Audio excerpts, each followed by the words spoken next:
Hello everyone, Chase back with the Baja Rey Pro4 project. We've done a lot of work to this guy since you've last seen it. I've been posting up in some of the Facebook groups like RC Scale Trophy Trucks and RC Junkies, to name a couple. And it seems like a lot of people are loving what I'm doing with this truck. A lot of naysayers too that say this will not take on a Pro4 short course truck, and I know it ain't going to be no podium finisher when a Techno truck shows up to the track, but I still think it'll put up a pretty good fight. I mean, that's what the RC hobby's for anyways, just to have fun. So let's go over what we've done so far, I guess. Starting with the back half, this is where all the major work's been done. We've shortened up the rear subframe, put in these links here to kind of strengthen it, because I had to cut the old ones out to make clearance for the tire as it comes up through its cycle. It would have hit the original beams that go across there. And then we've also shortened up the rear bumper. We got rid of this section here to make room for the body, which I'll be showing off here momentarily. We've also put in some custom length arms. Actually, let me spin this to the other side. It'll show it off a little bit better. So right here we have a few links made by Hot Racing. They're made for the Axial Yeti, but I chose these ones because, being out of carbon fiber, I could trim them to the length I needed. The Yeti length was still slightly too long, so I still had to trim them down a little, but it gets it right to where it needs to be. And the link ends here and back here, perfect size for the Baja Rey. So it was just a natural fit. And now I can always just make my own, or take some carbon fiber and make my own arms, so I have the holes exactly where I want them. But so far this seems to be doing the trick. For shocks, we have Techno NB48.4 shocks, front and rear of this truck. I just did not feel the Pro line shocks were doing the trick. And here I've actually got a couple here. So this is a Pro line 5-inch, the XT. Let me see if I can snake it in there for a comparison. Ooh.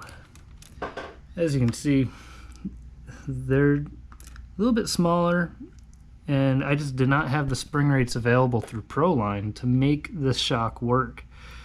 Now, the Techno, they offer a bunch of spring rates, so I feel like we can easily get the spring rate right where we need to be. But so far, with simple testing, it seems to be right in the ballpark. We also have Vrp Pistons in there. If you don't know what Vrp Pistons are, look it up. I love them, because what they allow you to do is have a separate compression, decompression, or rebound rates. They use a rubber flap on top of the piston, and basically, like, say it's a 6-hole piston with rubber flaps covering 2 holes. Well, as it goes up, it acts as a 6-hole piston. But on the rebound, so when it's coming down, what happens is the shock oil pushes up against the rubber flaps in the piston and pushes them out of the way. So now your 6-hole piston on compression turns into an 8-hole on rebound. That allows the suspension to react much quicker to bumps in the track.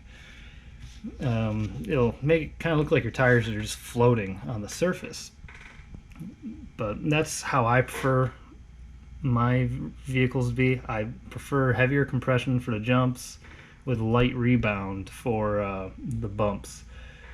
It works out for my driving style, and honestly, I think some of you should give it a try, because with a standard piston setup you see in RC, your rebound compression is the exact same. You're either heavy for the big jumps or light for the bumps. You don't get it in between, and I feel like the VRPs are very good in between. They give you a little bit of both worlds while not truly being exactly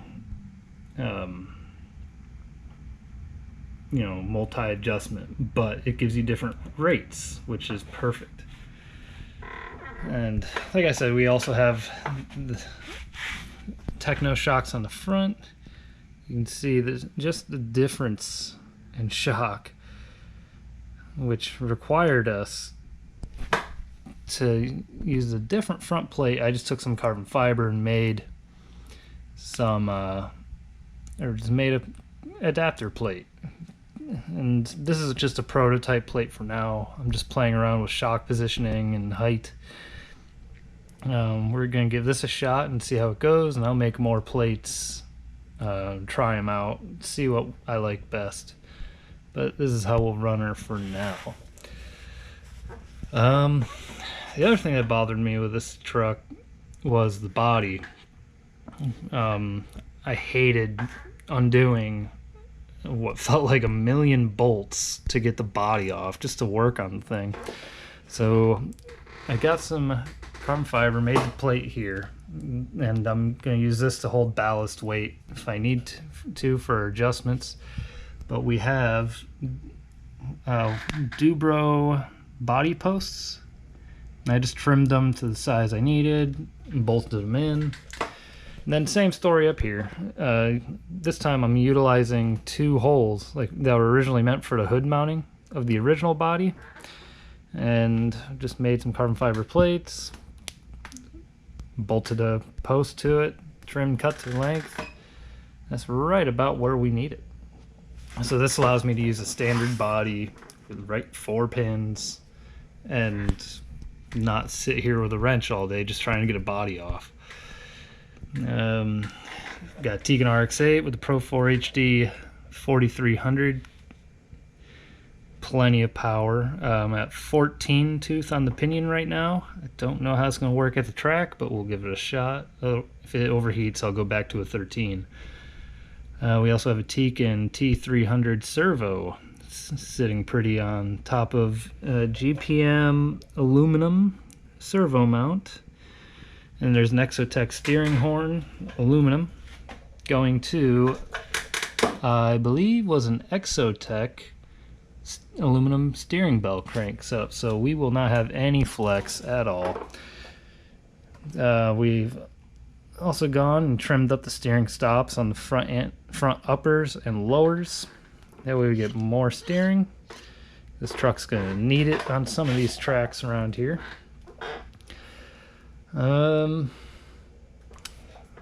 much else to talk about. We're powering it with this guy, a Genze 6500 2S. Plenty of juice right there. This is just the charging harness I'm using for it. This will be the cables for actually running it in the truck. Because of the way the battery box is, I can't have these standing straight up. They need to come straight out. So let's go ahead and get the tires back on. Get these shocks out of the way. Put the tires back on. We'll get her back down on her own feet here. Now we can see what she looks at ride height.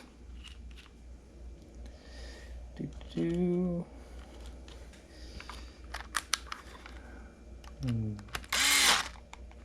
we'll just quickly zip these on. I'll torque them to where I want them later. I'll take her off the stand.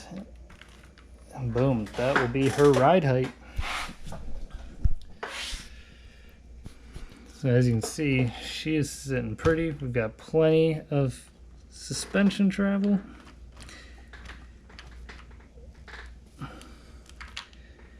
Sitting nice and low. And now for the final touch.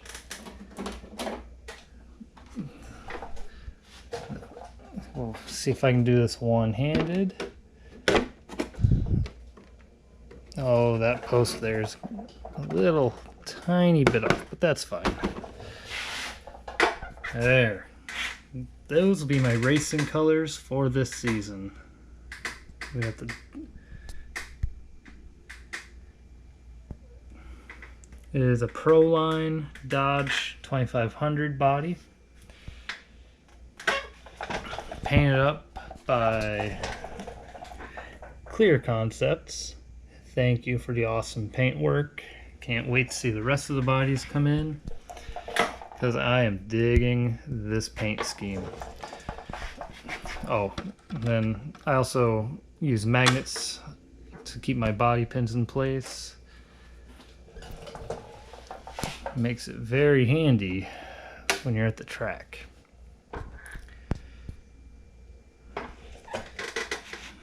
But I am super proud of this build. I cannot wait to see what it does